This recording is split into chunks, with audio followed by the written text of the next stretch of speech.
Hello, good afternoon. My name is Alyssa, if we haven't met. My partner Tony is here practicing with us, and my dogs are also here. I'm in a field by a tent and some rose bushes in the San Juan Islands on Lopez Island, where I'm doing some trade farm work here, as well as just spending some time reconnecting with sort of natural things. So, this is a yin class. We're going to do about 70 minutes of yin yoga with a little bit of concentrated meditation, a light offering of pranayama if you'd like to add those things. All of it is optional. I want to liberate you and empower you to use this tool as you'd like. So if you need to turn it off, or you need to change it, or you need to do it in a different way, you have not only permission but great encouragement towards that liberation. And that's really the only sort of objective I might put forth, even though that's not quite the right terminology, is that this practice is made for liberation. That's the intention, a ritual for liberation. So any proceeds, all proceeds to this class and to all class videos this week that I'm recording are going directly to the Minnesota Healing Justice Network. And they're an organization started by midwives and doulas, by Black and brown, queer and femme and non-binary individuals who wanted wellness to be accessible to Black communities and to other underserved communities in that area, impoverished communities, and so forth and so on. And so they do work to train wellness, individuals. They do work to advocate for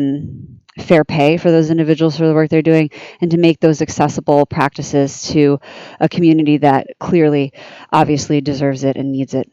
So that's all the information about that will be on the video's information business. You can always donate directly, or if you donate to any of my sources, I can send it on. But that's just to stand in solidarity with the Black Lives Matter movement, and to say that that's part of the liberation work that I'm offering in this class. So just to be very clear and straightforward about that, and not to speak around it, but to speak to it, as that is where my truth and compassion meet each other. We're going to begin in a nice tall seat, but if you like using props for you, and you might grab books. If you have blocks around you, you can use them. I like to begin the practice with 3 rounds of the seed sound of Ohm, and with some concentration in the body. You can sit up on something with your knees lower if you like. You can also lie on your back or find a comfortable position otherwise with furniture or not. Close the eyes or gaze down at the earth, and take a couple of moments to shift around and to kind of notice how you are in the airplane seat of your body in this moment. You might let your hands rest somewhere gently. You might notice that there's an itch that needs scratching, or you need an extra layer, it's chilly, etc., so on. And that's okay. Those might be the movements you're addressing. As you start to bring your body towards whatever feels like neutral, a sustainable place to be for a little while, you're going to pay attention to how things are. We find that compassion leads us to truth, which leads us to compassion again and again in the practice of yoga. So I encourage you to be kind to yourself so that you can stay real. And I offer the chanting of Om as the acknowledgement of the sound of the universe, the vibration of the idea of connection between all things, and thus our own efficacy and pertinence inside that union. If for any reason at all oming or chanting isn't for you, or you're in a space where maybe there's a pet or a child or something nearby that needs quiet, you might sit with us instead in presence. Close the eyes if they fluttered open, or gaze down at a spot on the earth. Sit your head in relative neutral so your shoulders can relax. To clear and prepare the energetic channel of the body, take a big deep inhale in through your nose. And open mouth exhale, HA. Inhale, prepare for Om.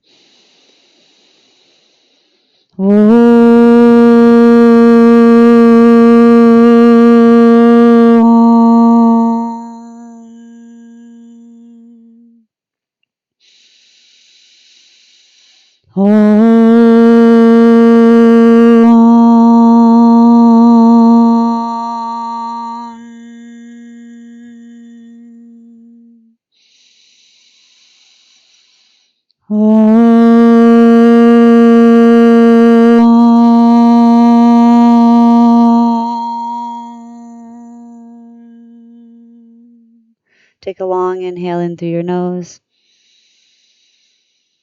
and a slow exhale out. And we're going to take 10 rounds of Ujjayi breath, sitting or relaxing in this grounding position. You might be familiar with it if you do vinyasa practice, ashtanga practice, if you do a flowing practice with breath. It's the same type of breath. Doing it slow and gentle. Think of it like a swell of the wind lifting a feather and dropping it back down. Practicing as you might have practiced on Wednesday or at the release of the vinyasa class. Inhaling to create, noticing the moment of sustainability, even in the millisecond in between the two, and exhaling to destroy. Maybe noticing that other moment of sustainability between destruction and creation. I'll start to cue you, and then I'll send you off to do your own count. If you get lost in your count, return to the last number you remember. Count down from 10 to 1, and I think it's best to count in your mind on the exhale. If you get lost, I'll tell you, give it 3 more breaths right before the end. Let you know how to resolve. To begin, exhale the air you have in your body. And take a slow inhale in through your nose. Slow it down by slowing down the expansion of your belly and your rib cage, and hold it softly at mostly full. And open your mouth to exhale, HA.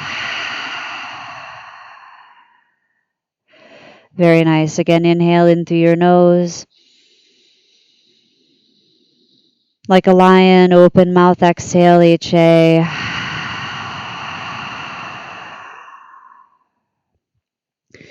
Inhale, prepare for Ujjayi Pranayama, the liberating breath. Inhale in through your nose, slowly expanding the body 3-dimensionally and softly pausing at full. Keep your lips sealed, sigh out through your nose on the exhale. Slowing the breath down in the same way. And that's where we'll begin. Inhale in through the nose slowly, Ujjayi Pranayama. Exhaling out through the nose. You can definitely breathe in your own timing. Try to lengthen out your breath without fighting or forcing. And at the bottom of your next exhale, begin to count down from 10 to 1.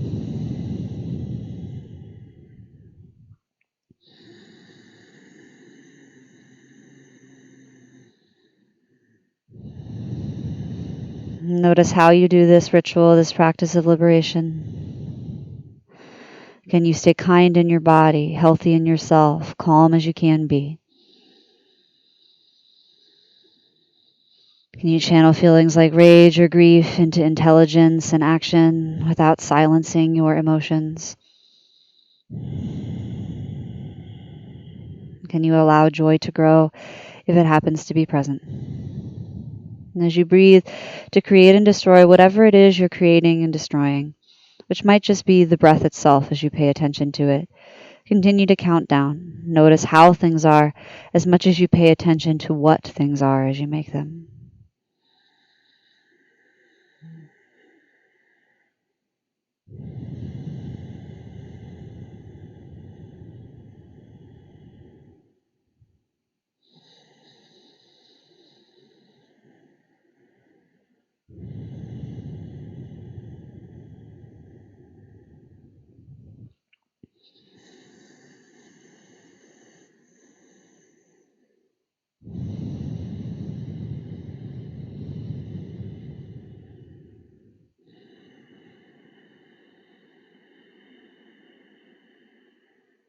And do your best not to rush, even though you're counting down.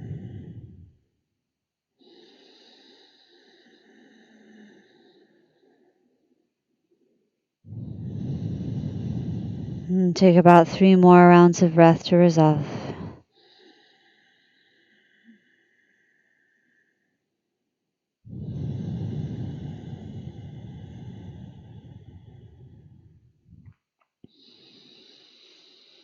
Perhaps lengthening out your exhales a little more each time.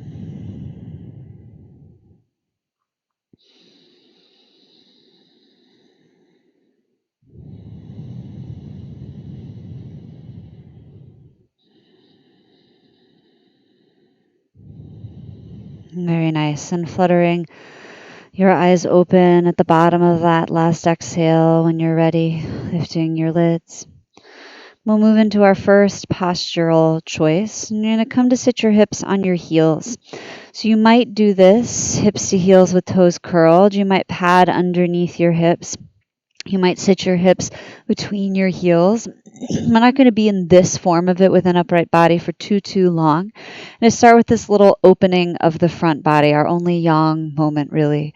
So you can start by interweaving your fingers at the back of your head or the base of your neck.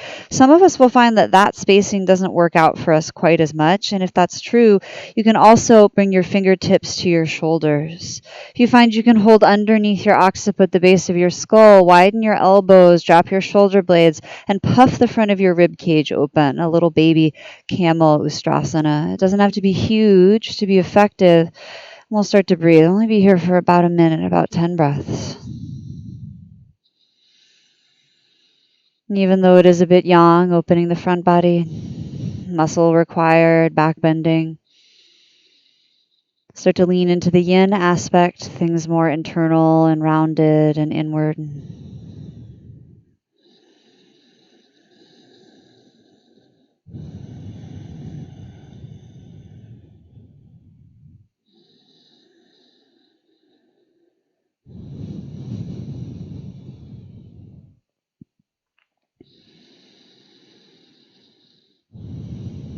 And you can always come out of any posture at any time for any reason.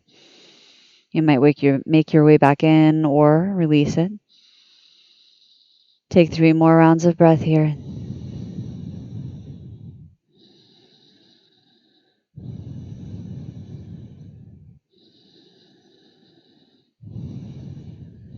Good. And slowly bring your head upright and release your arms down. You might take a moment to let blood come back to the fingertips. Come forward for a few breaths into the hands and knees position, a tabletop shape. You can take your legs out long, one at a time. Stretch out anything that's stuck or might feel a little trapped inside of those actions.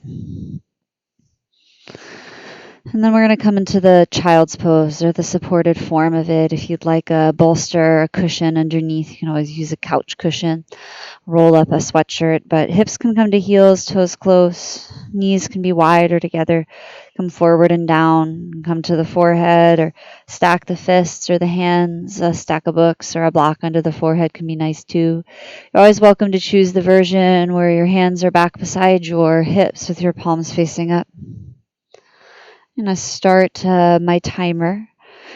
And I might demonstrate coming into the posture, but especially since I have a demonstrator today, I'll often talk my way through most of this or be silent with you to hold the experience.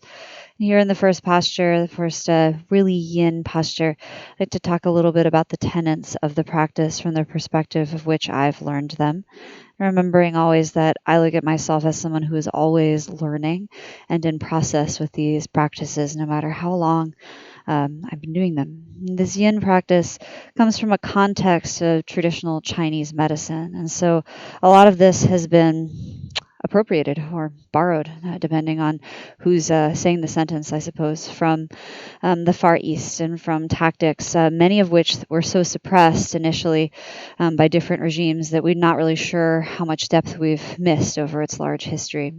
But one of the contexts here is of polarity, of yin and yang, and utilizing yin and yang along with several other systems of polarity and networks to sort of figure out how we're interconnected with the world and everything else. If yang is more what we've been having in our culture, what is fiery and active, what is more about productivity and busyness, what is more about sort of the whir of change. Yin is a little more subversive, internal, quiet, more like the shady side of the mountain, the dark side of the moon. This is where the intuition lies. And so the first and foremost context is just turning towards that power, the ability to be with how things really are, which is an important practice of liberation, an important practice of accountability and responsibility and of kindness. So remember that the work is always self adjudicated, it should be of empowerment, but we're turning towards this context of softness. And to do this, we use three major tenets just to organize the external physical business so that we know what's going on. The first tenet, the first tattva of Yin Yoga, is the edge. When we talk about the edge, we're really just talking about, like the soft edge. I think of it like when you fold a sweater, you're not trying to push it into the smallest shape, you're just folding it. The fibers, they give at those places of fold, but they're not giving so much that you're going to stretch the thing out of shape or that you're asking it for an extreme. So you're going to feel something. Usually, we want that to be on the pretty easy side of things. Your range of motion is different depending on your bone structure and your tightness and sort of the density of your connective tissue. You might think of it as about 40 to 80% of the range of motion you could leverage yourself into if your muscles were turned on. And of course, your muscles, your yang aspects will still come to play, but mostly we're trying to find a soft edge because this is where we affect our yin tissues, our bones and fascia, our myofascia and connective tissue. There's lots of new research, which is exciting, that those who've been working with these tissues for much longer than that research exists already have experiential knowledge. And that's really what we seek in this practice is experiential healing. And so it might feel good to know, oh, my connective tissue is getting worked. But start to notice the difference between pressure in those yin tissues of the body versus more yang aspects or approaches. Let your muscles be invited to soften throughout the course of your experience. And your second tattva is stillness. So we're going to sustain in the postures in stillness. And this is relative. You're never stuck or trapped. You don't have to hold or contract your body to stay. You're always welcome to leave the pose, to ease out of it, or make space by moving props or other objects out of the way so that you can move towards more ease and depth. You'd always come out and rest on your side or your back, find a seat and process experience. But know that the idea of remaining still so that you can be soft is a portion of the business. And your last tattva is time. We sustain in the edge and stillness over the course of time. I keep time on a stopwatch on my phone. You're already halfway through your hold in this first posture. We tend to hold between 3 and sometimes up to 15 minutes in each posture. Usually it stays more down like 5 or 6 in most organic practices just to address full body, I think, honestly, in the time that we tend to have together. Today we'll be holding for a little bit longer because while I find myself always empathizing with the destroyer aspect of all things, to what needs to be destroyed to make room for what is growing, I find that the work I often need is sustaining work. How do I sustain? How do I stay with destruction long enough for it to change things, right? What kind of time does sustainability require for me to destroy in myself what isn't necessary anymore for the liberation of all, etc., and so on. So we'll stay, but that doesn't mean you need to force. There's no competition. You can always come in and out, but you might know that and therefore really take your time. You don't have to go to maximum depth right away. I will let you know when halfway marks are, when final minute marks come, so that you can decide how deep you want to stay and remain, whether it's time to come out as a resiliency practice, whether it's time to stay and be with what is as a resiliency practice. And work with eyes open or closed, and you're welcome to use Ujjayi softly throughout if you find that works you through intensity a little more effectively.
And this is your final minute, sustaining being with this posture.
Slowly, perhaps over the course of 6 or 7 long rounds of breath, release your posture and come to the hands and knees position very slowly once again over time.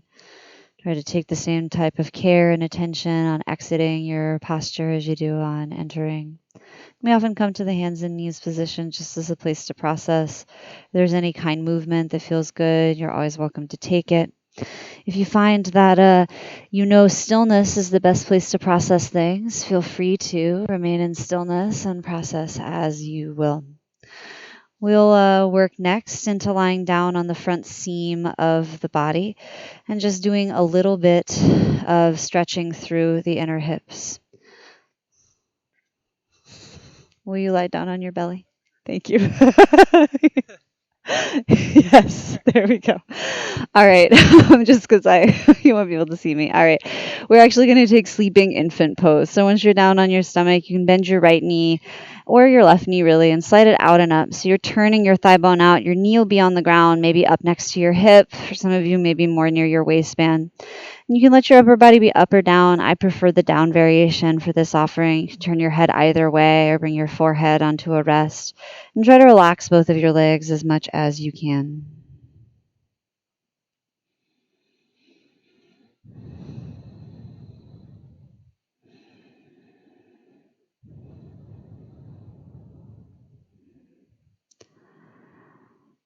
And sometimes for poses like this, you might need to pad underneath the bent knee. Or you might need to put a lift underneath your opposite hip, depending on your bone structure. Sometimes we get these cues about props, usually because your teacher's really been told the truth is that someone might be suffering if they're not doing that with the prop. You, however, might not be suffering if you're doing that, etc. So give yourself the space to discern for yourself your own feelings. But remember that we live in a pattern in a time where things are so young, or sometimes in patterns of tension and stress are so familiar we don't even realize we're doing them. In these moments of yoga, we're asked to sort of put down those tenets or those ideas, can almost feel like we need to fight back, like our identities are being taken from us, etc. And when I first came to yoga, I thought the idea of relaxing was like ridiculous. So give yourself a little bit of space to consider how you're approaching. And if you need tools, use them. You might find that it's hard to keep your mind focused on being at ease and you're tensing up or you're starting to worry your thoughts up. You might try and counting down from a high number. When you notice your thoughts have come up again, count down again. You can let that countdown fall on your breath every exhale. That's my suggestion. Turn towards the feelings in your body, towards watching the experience of your breath rise and fall with the eye of your mind, with your listening sense. Noticing perhaps how things are that are calming in your surroundings, if they are calming. And this is not an all or nothing practice. It's not like turn on the light switch and now you're in nirvana, you're at peace, you're at samadhi, everything is great. It's always a practice. So even if you feel like every time you get distracted and you're coming back, you get tense, you're coming back, let yourself see that as part of your process. Continuing to think of process-oriented thinking, to move away from old structures towards new ones. Perhaps towards new processes instead of structures at all.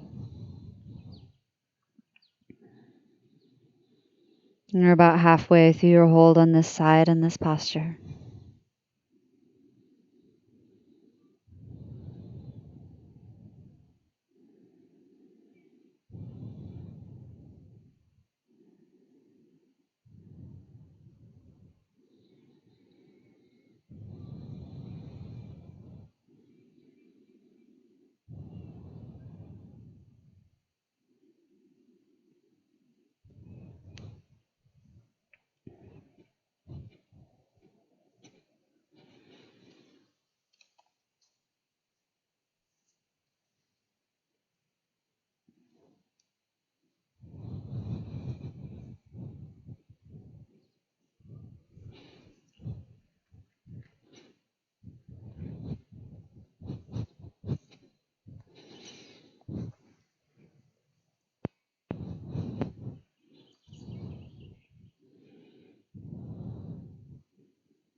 And this is your final minute in this posture on this side.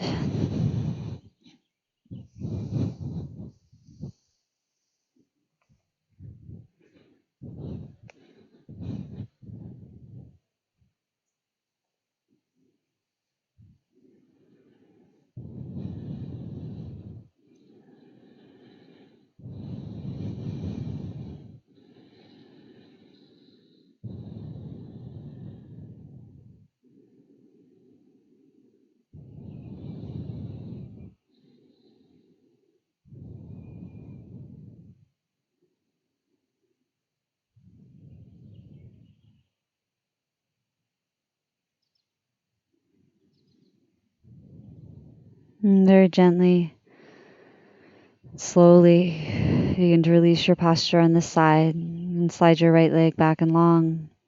You might take a moment to just let things be as they are, to notice the sensations, perhaps even as they differ from side to side. And when you're ready, we'll move into the opposite side. Bend your left knee, slide it up and out. And then give it like half of a frog. Remember, it doesn't have to be super wide. It can be more narrow in your body. You might be more rolled over onto your right hip or more centered. And all of those things are a-okay as long as you feel stable. If you're feeling it, you're doing it. It's working. If that's of import to you, I urge you to pay attention to the more subtle process that you're going through.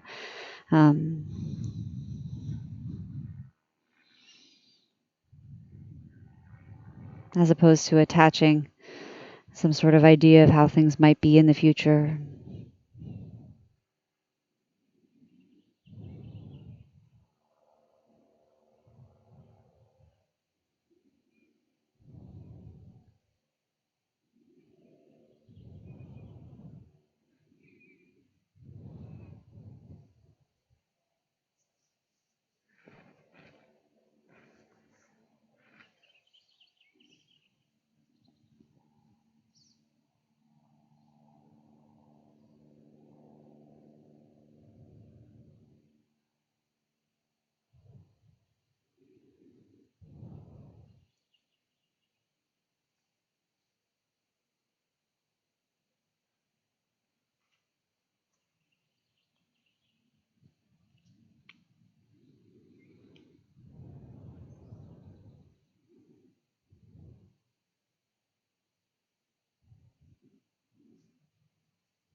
Return to noticing if you've drifted away. Use the tools you need to practice presence, peace, empowerment.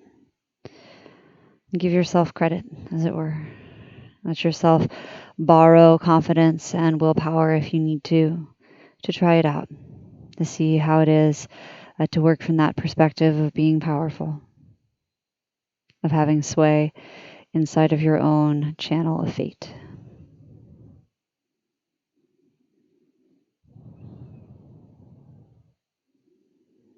And you're halfway through your time on this side.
This is your final minute here.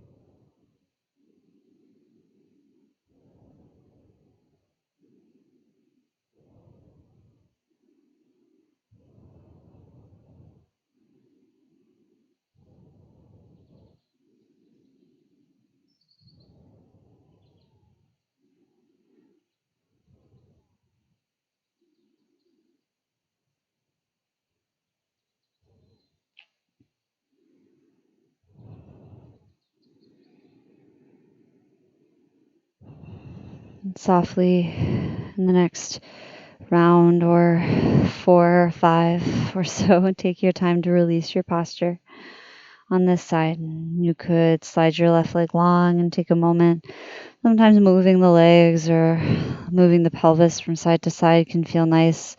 It's normal for things to start to feel a little stiff, right? Body reacts even when we're asking it to slacken and soften.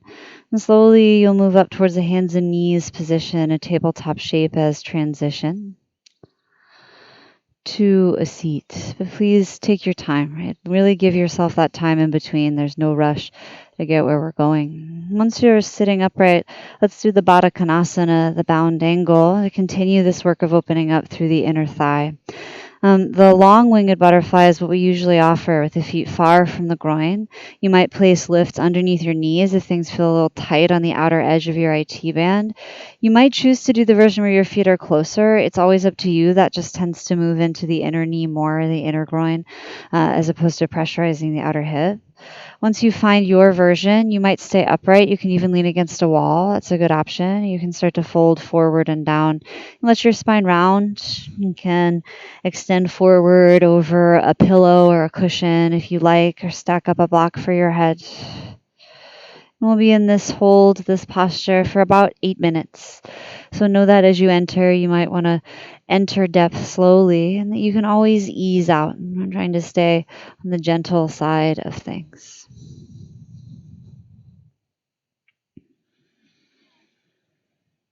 Remember that gentle is not less. Gentle is not effective. Gentle is not action. Gentle is the idea of action with discernment and care, right? To find a way to collaborate with how things really are in such a way that does not disturb it, but in fact is a part of it and part of the karma or the dharma that is already going down. And so notice what it is that you're able to sense as the truth.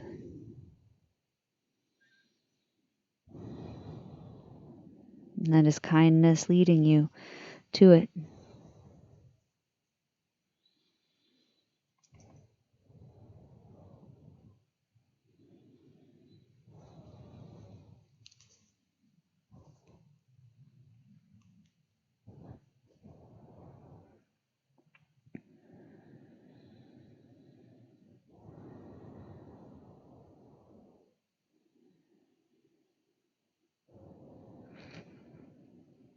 Notice your head, neck, jaw. If you can truly commit to letting the head slacken and hang.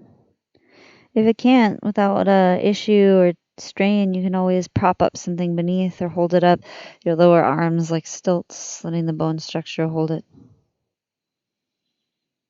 Some people find the kindest place is upright in the neck, and that might be true for you as well.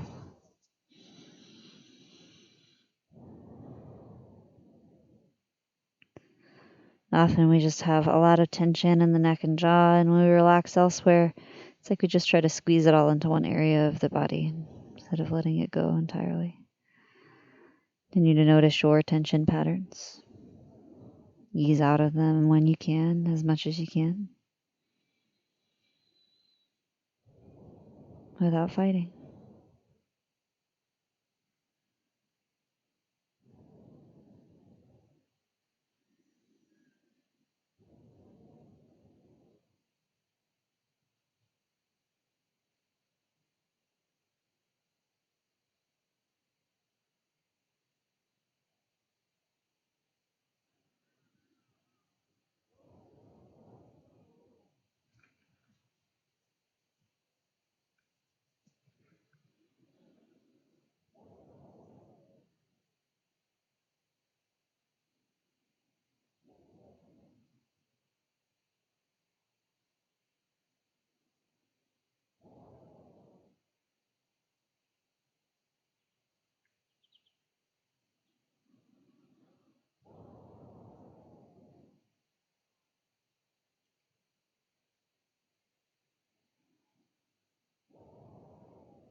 What are you paying attention to?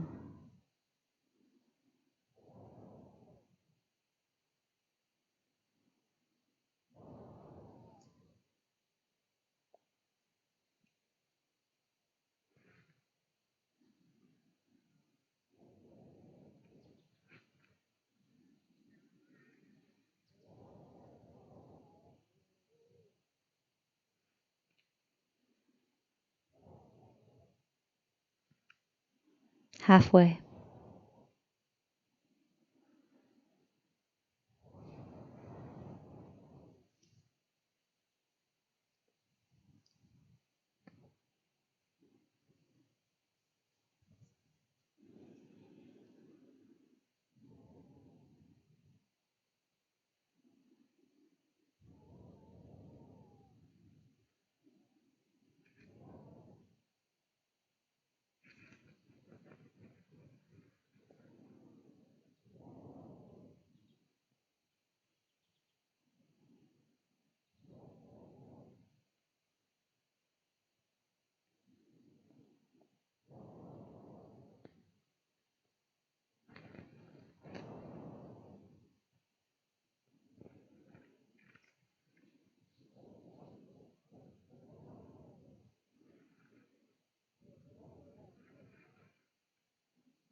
And how is your breath?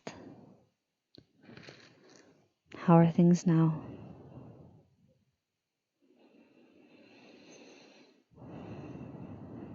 And what kind of healing and sustainability choices are required for your liberation work to be supported?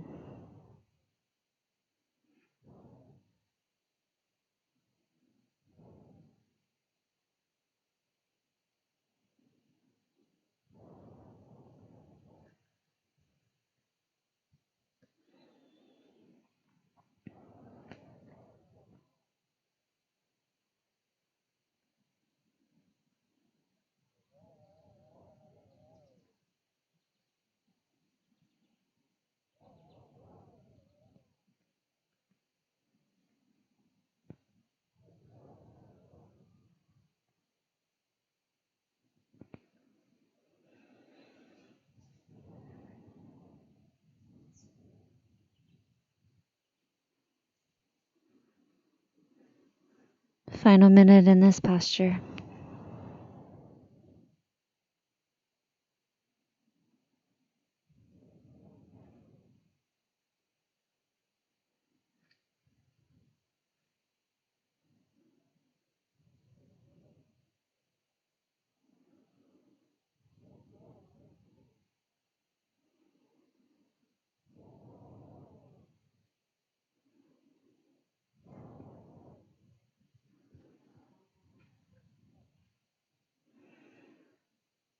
And here in this final minute, see if you can allow yourself to relax a little bit more and just to be continually committed to your own awareness,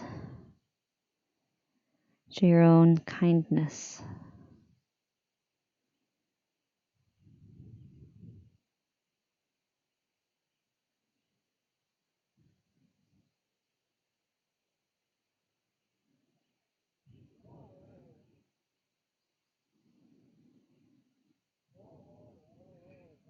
With great care, begin to release your hold in this pose.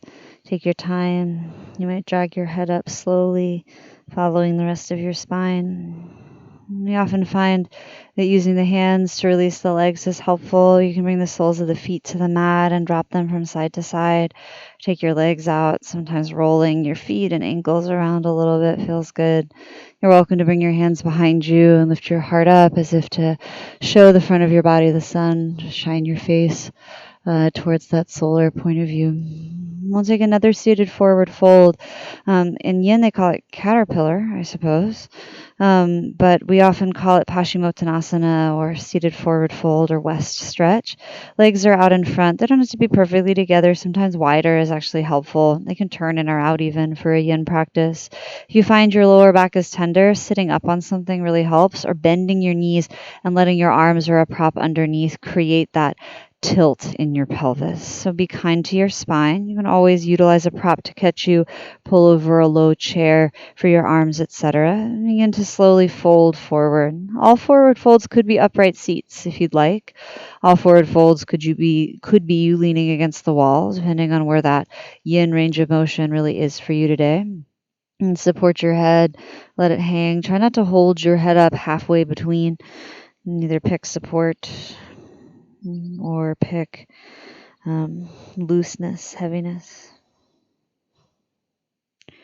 or choose a more upright angle altogether so that there's less leverage required for the skull. Breathe. These internal forward folds are often energetically touted as introspective spaces, literally turning your vision inward, noticing how you can reflect what is within, without, and vice versa, how you can be a microcosm for liberation.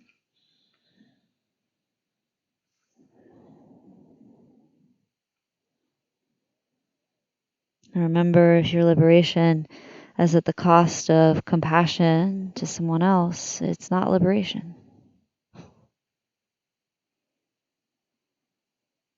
If compassion has to leave for you to be liberated, at least from the yogic sense, you're in a trap. Let yourself continue to explore. Remember, all your experiences are valid regardless of how they might be culturally or personally valued. Pay attention to them. And remember that you're allowed to take what is for you and to leave what is not.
You're about halfway through your time in this posture, a little bit shorter than our last posture.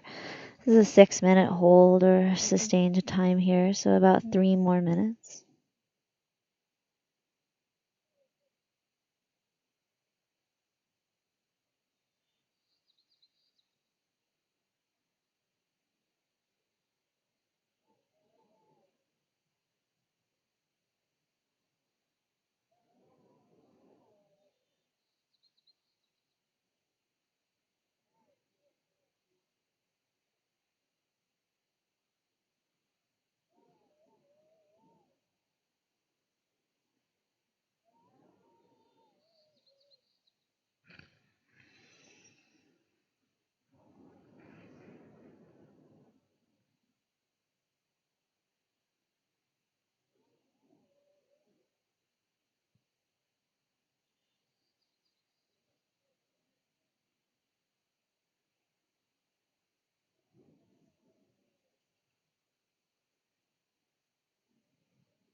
Final minute.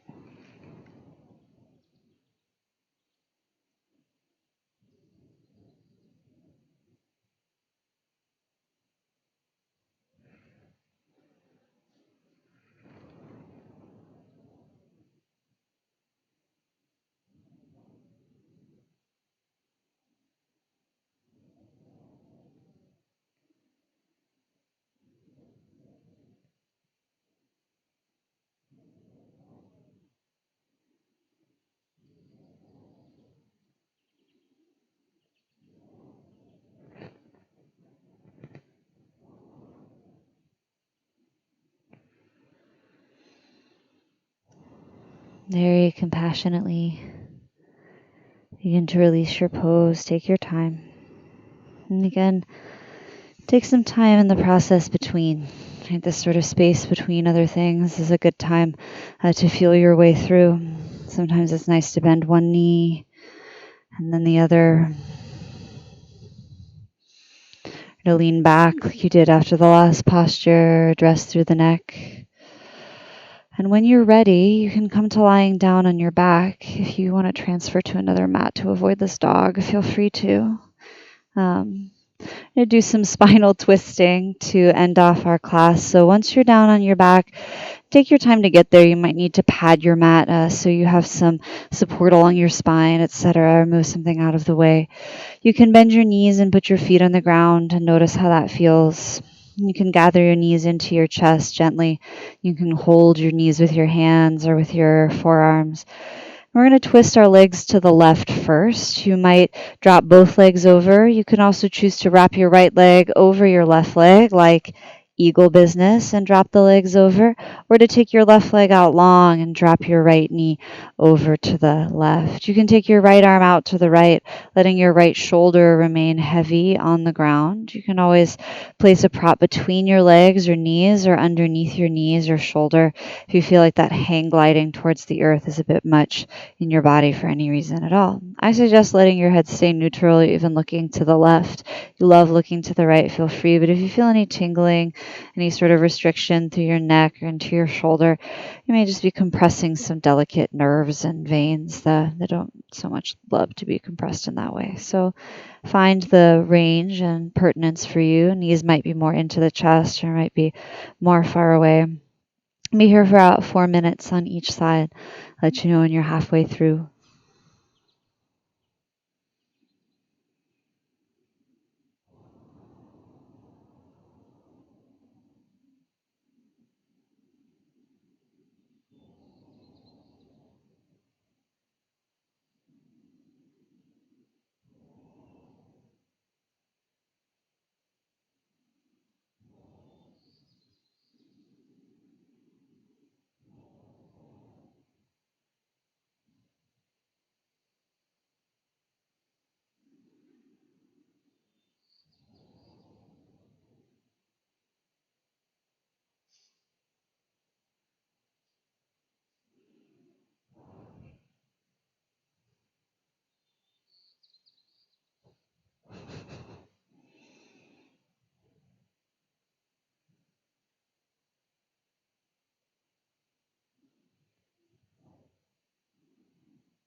And you're about halfway through your time on this side.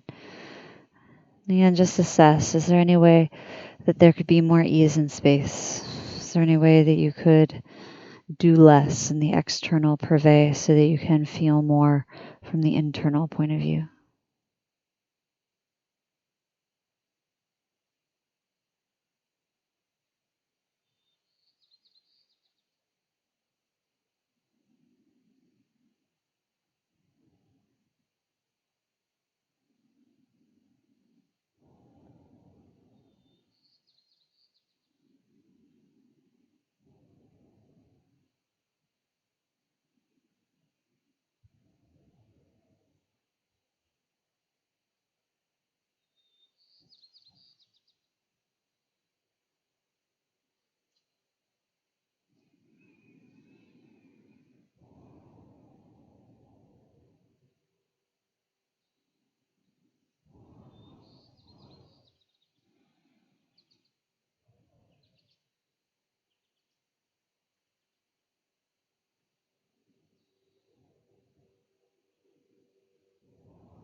Mm.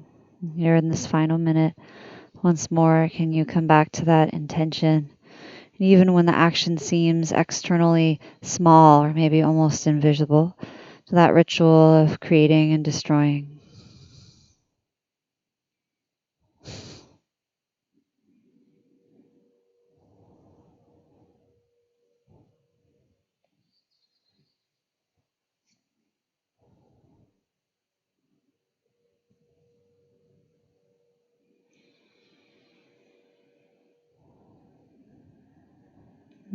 Softly and slowly release.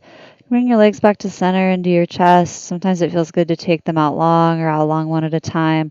Just sort of extend your feet up to the sky or shake them out. All that's good and golden. When you're ready to move into the opposite side, let your legs drop right and let your left arm come out to the left to a degree.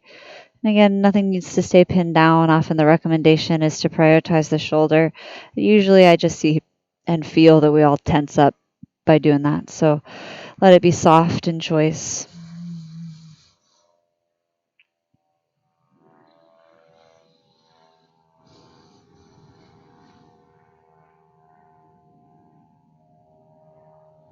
And again, 4 minutes in this posture on this side.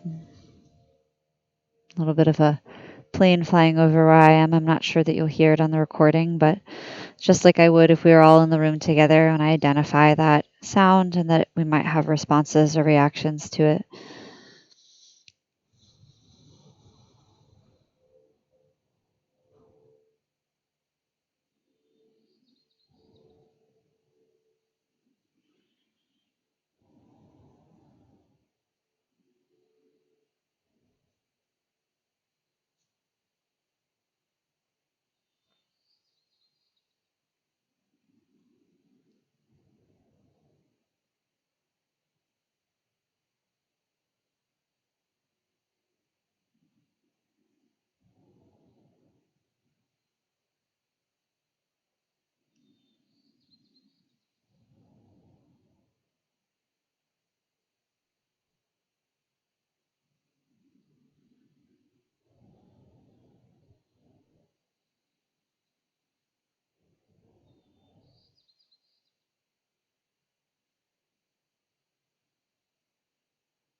Halfway through your time in this posture on this side.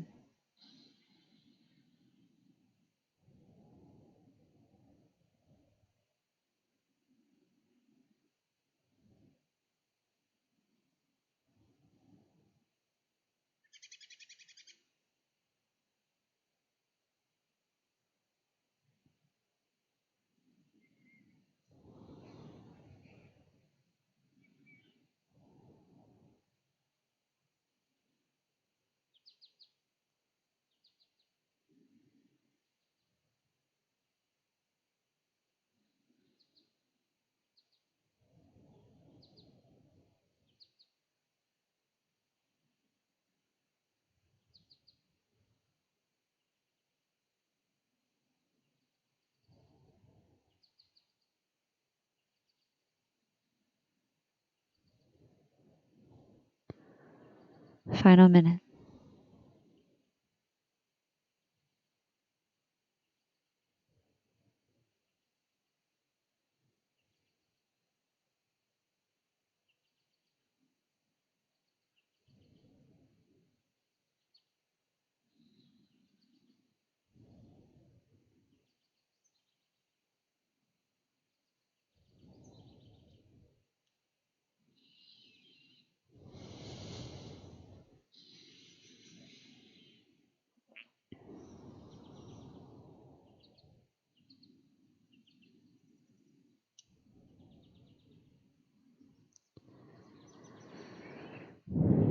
With attention and cultivating ease, Begin to release your pose. You might once more bring your knees to center, relieve any sort of disjointedness in the body in your own way.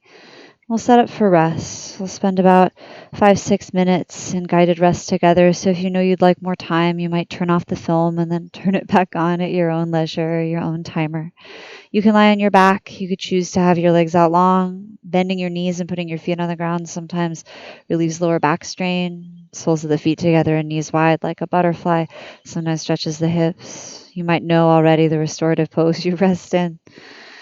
You can lay on your side or your belly. Find an easy chair. You can take a meditation seat instead. Take your time to get there. It might be a little bit of shifting and adjusting. There might be a dog to move or a coat to grab or something like that. I want to honor that I don't think that this pose is easy simply because we seek ease inside of it. It's often quite difficult physically, mentally, energetically to find stillness and integration, to seek sort of a non doing, at least from that external point of view, or to slow down action so you can start to see the space between it and discern how to direct it.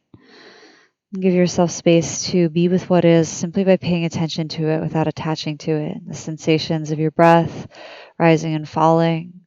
For liberation to happen, we need all 3 points of the triangle: destruction, sustainability, creation. And those things will have to happen again and again in the microcosm of self and the macrocosm of community. And I'll let you know when it's time to come up and out. Relax your eyes to close or look at one spot. Relax any last fidgets out of the body. Let your hands rest in relative neutral. When it's time to return to action, I'll let you know. Until then, pay attention to how things really are.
Om Sahana Vavatu Sahano Bhunaktu Saha Viryam Karavavahai Tejasti Navaditamastu Mavidvashavahai Om Shanti Shanti Shanti. If you're lying in rest and wish to remain as such, do. The time has come for you to return to action. Begin to go to your breath. Listen to your heartbeat and your breath move on their own. When it's time to return to action, begin your timeline there with the breath, discerning a compassionate breath on purpose that leads you to wake up the body slowly, just as much as is needed to return to waking life. You can ride it into action as you see fit. Wiggle fingers and toes, scrunch and spread the face. Feel free to run your tongue over your mouth surfaces, roll your ankles and wrists. And as the breath starts to churn the internal engine of the body, you can start to move and breathe intuitively. You might stretch out or up. Next 5 or 6 rounds of breath, next minute or two, really pick an exhale to gather your knees towards your chest and roll onto your favorite side. Pause in the side body for a moment to notice all of the contributing factors, to practice gratitude for the wide range of factors of the past, seen and unseen, known and unknown, and of the future that contribute to your work in this practice, your work in this lifetime. You might consider the earth that nourishes you, the cosmic reality of our solar system, stars colliding, the time we are at in the age of our planet that it can sustain us. You might consider the ancestors that came before, yours and their actions, and those of the land that you occupy. Here I'm on Salish land. You might consider your own history, the work of your lifetime, teachers of all lineages, knowledge of all sorts, obstacles and difficulties, privileges and gifts. You might consider yourself, gratitude for turning towards process, practicing power, change, kindness, peace. When you're ready, use your top hand to draw yourself up towards a seat, and we'll seal in the practice together. As you do, that chant is a traditional chant in actually many different lineages, a Vedic chant from the Vedic texts, the books of knowledge. I learned it in the lineage of Krishnamacharya, Ashtanga, and Vinyasa Yoga. I offer translation just so you know what's up with it. Overarching meaning always has to be what I say because we lose a little when we translate from Sanskrit into English. This particular chant is about the work of liberation and learning that we do together in community, hopefully non-hierarchically. The translation is, may we together be protected, may we together know joy, may the work we do together for the liberation of all be brilliant. May we not fight, hate, or dispute amongst one another. May our work lead us towards universal and cosmic peace. Thank you for your practice. If you wish, you can fold your hands in the Anjali Mudra, the meeting place of opposition, yin and yang, left and right, beginning and end, or hold that idea in the eye of your mind if this gesture is not for you. Thank you for your time, your energy, your work. If you wish, you can seal by bringing thumbs to the third eye center and bowing to yourself. Seal in the practice. Thank you for joining us, for joining me. Continue to utilize this tool. Again, this class is fundraising for the Minnesota Healing Justice Network. And the context here is to practice liberation and to utilize your liberation practice of healing to allow you to continue to do the work. So no amount is too small, or I'll send it on, or you can donate directly. And thank you so much. If you're protesting, thank you so much. I'm so proud of you. Thank you so much for your actions, for the work that you're doing for the liberation, particularly of Black lives, lead to the liberation of us all. Thank you. And if you have questions or concerns, feel free to reach out to me. My information is also along in the video. And I want to thank my dogs for being here and my partner for doing this work with us. See you soon.